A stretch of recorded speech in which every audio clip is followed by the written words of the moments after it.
This story is one of the most famous mysteries in Chile, for it has baffled everyone to this day. A few years ago, a retired man lived with his wife and only daughter in the city of Iquique.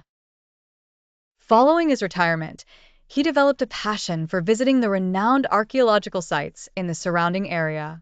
He would leave his house very early every day, taking the same bus to these places in the hope of finding ancient artifacts.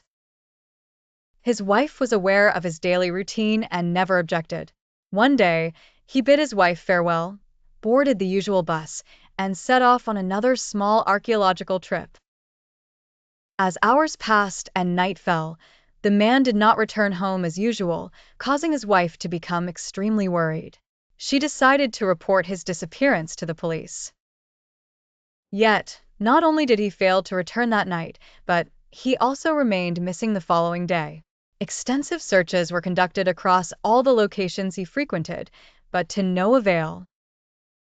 The search continued intensely for 3 full months, extending not just in Iquique, but also to neighboring cities.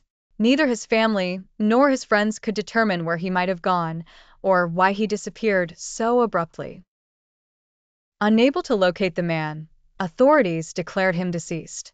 His wife and daughter lost hope of his return, and everyone stopped waiting for him.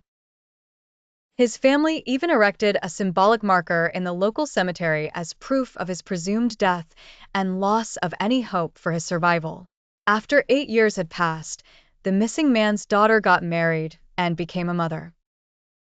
One day, she visited her mother's home, and as they were sitting together, they heard someone trying to open the door.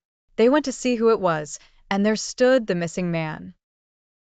Terrifyingly, he was wearing the same clothes from the day he vanished, entirely unchanged.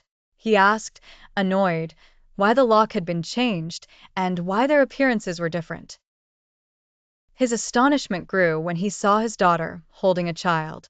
Without a doubt, his wife and daughter were more shocked and terrified than he was. They realized those 8 years had not existed in the man's life. He only remembered leaving the house and returning that same afternoon. He was even carrying a newspaper from the day he disappeared, which appeared in pristine condition. The man's disappearance and sudden reappearance became one of the most popular mysteries in Iquique. There was no investigation into what he might have seen or experienced that day. Eventually, the man died without ever revealing what had happened to him.